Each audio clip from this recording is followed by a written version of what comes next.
Hello and welcome back. Sean here, Mountains Garage, December 2nd, 2022. It's a Friday afternoon. It's a beautiful sunny day. The wind's not too bad. It's only about 34 or 5 degrees out. I've got many layers on. I've been in and out all day doing all kinds of fun stuff. Now I've got a few minutes to kill before the school bus comes, and I'm going to talk about, believe it or not, 9-inch Fords. Subject of today's video is what's beyond the normal. I've covered the stock 9-inch Ford cases. They did make a twin rib case, these ribs here. Most of them are single rib. They're not nodular. Ford put an N on theirs when they were nodular, pretty rare. They only put those in their really high performance vehicles. You probably won't run into one in the wild at the junkyard. If you do, you're lucky. Those cases, were adequate in the day when, 400 horsepower, 500 was a lot of power. And these ratings, take them as they come. So the aftermarket stepped up. NASCAR ran the 9-inch Ford. Drag racing, there's a 9-inch Ford area. So over the years, you break stuff, you make it bigger. In stock configuration was a 28 spline pinion. The aftermarket makes a 35 spline pinion as well. Splines, everything's bigger, bearings are bigger. The 28 spline is relatively adequate, like I said in the video last week. Like on the Strange Engineering website, they say run the 8620 street gear small pinion up until the point you're breaking it all the time, and then swap to the 35 spline 9310, I believe, Pro Gear. It's the metal softer, so it's not going to wear as long. So the stock Ford cases, the carrier bearings were 2.89 or 3.06 inch wide. And the aftermarket stepped up to 3.25, and that was it for quite a while. But, as you know, everything keeps on progressing. When there was a certain point where the aftermarket stuff wasn't big enough anymore. So this is just a middle of the road case. It's made by Dana Spicer. It's not through bolt. The cap screws just thread into the aluminum. It's still rated at 1100 horsepower. Of course, that's not factoring in weight of the vehicle, available traction, and how much jam you got under the hood, how much twist you got. So your results may vary. So it's just a guide. Last week I did a Yukon aluminum through bolt, also 325 bearing, 40 spline spool, large pinion. It was a used 457 that I had, and I set that up for the Race 55 Chevy. That case is rated at 1400 horsepower, and all the other parts are probably beyond that. So a lot of the parts about what I'm going to talk about today, I used last week, kind of. So what's beyond that? Up until this point, we haven't gone any bigger than a 325 side bearing that does give you room for a 35 or a 45, a 35 or a 40 spline axle. You need a 325 case to run a 35 or a 40 spline axle. 40 spline axle is definitely beefy enough to do whatever you need to do. All your fast cars, that's pretty much the standard. So what is beyond this? Well, if you saw the thumbnail, which you did, it got you here. That's a Strange Ultra case. Let me grab it. There are many other offerings other than this is Strange Engineering Ultra case. It is a very stout unit. They advertise it being acceptable for top alcohol dragster, top alcohol funny car, pro mod, pro stock. A lot of that stuff, they're pushing 3,000-ish horsepower. That is the range, the scope for something like this, and there's bigger than this. About the limit of this, you're going to go to a modular rear end, which everything's bigger. This housing is available in the 325 differential side bearing. This case is a 3.81, which coincidentally is the same size as the Dana 60. That was pretty handy. They also make a 4-inch case. So while this is massive at 381, 4-inch, you're talking, that's, really some serious horsepower levels that's going to handle something like that. This case right here will take a 9 or 9.5 inch ring gear. And I believe the 4-inch case will take a 10. And this will, I think they give you some guidance on clearancing this if you're gonna run a 10-inch ring gear.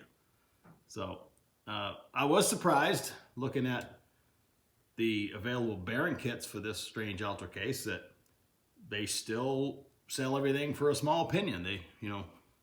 It boggles my mind when I'm thinking something this rugged, I'm instantly gonna go to the 35 spline pinion, but Strange gives you options to do it either way. So there's a lot of ratios that aren't available in 35 spline pro gears. If you're got a high wide and small block, you need something high mid 5-ish ratio, you're not going to find that probably in a pro gear. So you have to run the small pinion stuff. This is the pinion support out of it. It's all Strange design. It takes Strange engineering shims, doesn't interchange with anything else. It's completely way bigger than the Daytona pinion support I showed you last week. I took the same ring and pinion that is in this rear end and put it in my Yukon, Daytona pinion support with the bearings for a 35 spline pinion, and it's certainly adequate for what I'm doing, but this is way beyond that. This inner bearing, the inner pinion bearing, is as big as my hand. It's 4.3 inches across on the race. I mean, this thing is massive. And this one is taper bearing. They also sell it with a ball bearing, low drag front. Really nice stuff. The caps are through bolt. You can't mix them up because on a 9/8 Ford there's only room for 3 through bolts, and this one has a stud in the housing right there. Caps are massive. The adjusters have a spacing all their own. They're aluminum, believe it or not. And you heard me rambling on about what I feel inadequate tail bearing retainer in a stock Ford housing, and how a snap ring is better. Well, Strange, they go one better, and they give you a metal plate with 3 conical head Allen screws that are tiny. That's better than a snap ring. The pinion preload, they give you a shim kit to set it up, set up the drag, and then you actually machine a spacer. So they don't even run the shims inside of a spacer, which is totally adequate. That's how I did my Yukon through bolt, but Strange wants you to go to the next step, just have a solid spacer. So after you determine the thickness of your stack, you cut that to the right dimension. Even the tail bearing itself is wider than a stock Ford. They basically supersized everything in every area they could, trying to fit the same packaging, which they did. This claims it'll fit most housings. I've had trouble fitting the actual cases, not the Strange Ultra case, but some of the cheaper made nodular iron cases with massive caps. I couldn't even get them to fit some certain aftermarket housing. So it all depends how the housing is made. Always an area of concern, but 9 times out of 10, it's gonna fit. The pinion support is already machined for a drive shaft RPM pickup sensor, and the yoke has a clamp-on tone ring. I'm sure that's an extra cost option, but I was reading that their new, well, this same part number, but the new version of it, they actually went to I think 3/8 fine thread sensor hole as well. I believe they put multiple holes in it, so whatever you have for a pickup, it'll work. I believe this entire third member was bought, assembled at Strange Engineering, and they do a fantastic job of making sure it does not come apart to the point where it's really hard to take apart. Everything's torqued like it's supposed to be. Copious amounts of Loctite. Nothing on this rear end, nothing loosened up for sure. It took me took me most of the day to get it apart without destroying anything, because that's not my MO. I'm going to invest the time, and if something's not working, I will stop and try something else. So I got it apart. I found it relatively easy to service. I mean, they give you a couple holes here to knock out the tail bearing, and it hits right on the outside, so you're not going to hurt a thing. The front pinion bearing race you can get from to the backside and knock it out, which is pretty standard, like in the Daytona support.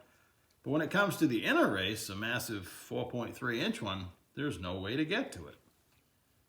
So I was going to clean it all off and weld a few beads around the inside, hoping to shrink it and get it out that way.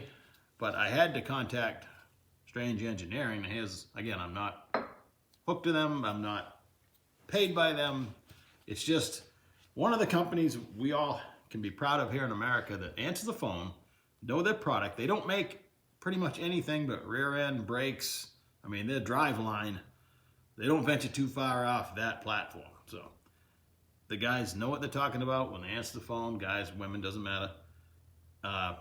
So while I was asking a couple other questions about parts availability and stuff, which they have everything in stock pretty much, I half-heartedly complained that everything is relatively easy to service. How do I get this bearing out? And he said they put them on a hot plate, warm it up, and it'll pull out or fall out. So I'm going to, I don't have a hot plate, but I'm going to prop it up in my toaster oven after I get all the grease off it so it doesn't stink. Take the O-ring off. I'm going to prop it up so I can watch it, and I'm going to heat it up to the point where the bearing race falls out and hope that works. So that was a good tip. But again, they answer the phone, they know their stuff, and their prices, I feel, are pretty reasonable.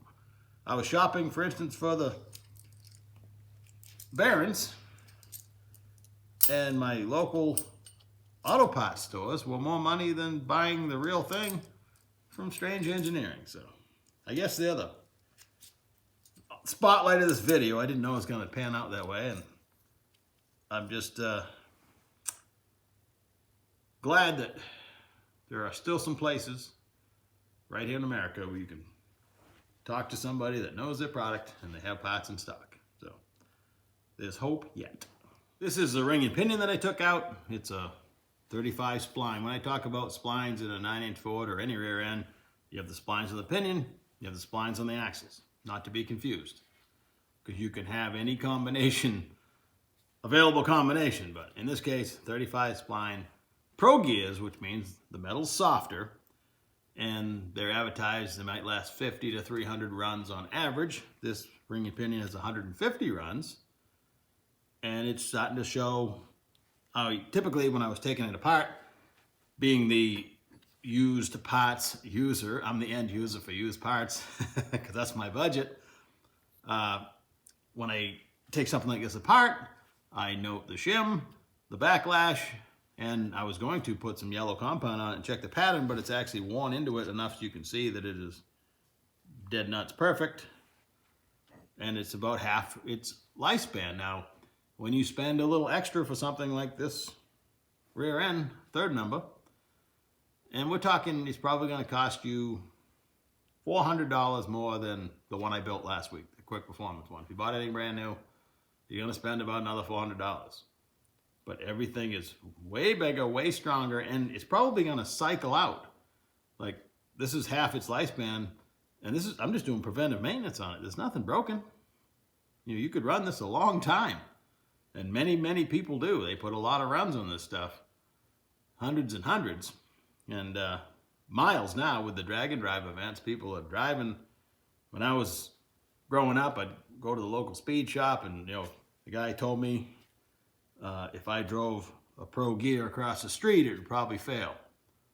He was being dramatic, but I think the drag and drive events have proven that you can put 1,000, 1,500 miles, at least 2,000 or 3,000 miles on it, which in a race car on the street, it probably feels like more than that. So it's not going to go 100,000 miles probably, but most likely if you pay up a little bit for your third member, you can forget about it if you're happy with the ratio and just keep track of how many runs you make. And it's probably never going to let you down. So good stuff. And if you are breaking this, there's bigger stuff available. I guess that's it. I keep reaching for the button, so I guess I'm done. Hope you have a great weekend, and I'll catch you in a couple days. But wait, there's more. If you look behind me over here, I've been kind of blocking it. I hope you can see it. It was 1 week ago. It was Thanksgiving Day. I thought I had missed out on the BTE Powerglide case sale. It wasn't through them. They had a Black Friday deal going on, but it was another performance place. I found it on racingjunk.com, and they were offering the case, the bell housing, and the tail housing for $1,000 and $1,055 shipped. That's everything complete. And it ended last Wednesday. I'm Thursday afternoon in my turkey coma, thinking I missed out on the deal, and it's gonna cost me about $1,400 to buy the same stuff. And that wasn't as much fun. I love a deal. So I sent a message to the place that was selling it, which I'd tell you what it was, and I will when I assemble it, but it eludes me at the moment. And it's a leap of faith. The guy said he's gonna send me a PayPal invoice, and you just hope for the best. Well, here it is. A week later, they actually tried to deliver it yesterday. It was signature required because it was at a certain dollar level. The guy wanted to make sure a porch pirate didn't steal it. And I'm down here beating on this rear end yesterday afternoon when the FedEx guy's up there blowing the horn. So we got it all worked out today. I was more careful watching for him, and I got my case a week later. Everything's perfect. I'm super impressed. It has the parking pawl in it. I figured I'd have to dig that out of an old case. She's ready to go together. And also, probably can't see just out of my sight, I got a guy in Michigan, I believe, that I've been buying cases from every couple weeks. He says, hey, you ready for another 8-bolt case? I send him the money. In 3 or 4 days, FedEx brings me another case. They're stacking up, which is good because they don't make them anymore. So he lofts the bell housing off it and does a nice job packaging it. And I've mentioned it before, sometimes I buy, whole internals. It costs more than me going to get a core, but I'm guaranteed the good stuff because it's already been found, brought back, stripped apart, relatively clean, sent to me in a box. So there's value in that too if you need the stuff. So anyway, now I'm going to officially say goodbye. Have a great day. Catch you later. One more thing. It's Hanrahan Performance. That's where I got the Powerglide case, SFI bell housing, roller tail housing. They're out of Florida, I believe, but you can look them up on Racing Junk. That's where I found them. racingjunk.com. Hanrahan, Hanrahan. So I wanted to make sure I did them justice as well. And it was an awesome deal. And I assume they must sell other stuff. I'm going to look them up myself. In fact, I'm going to go up to the house and do that. And this time it's really goodbye.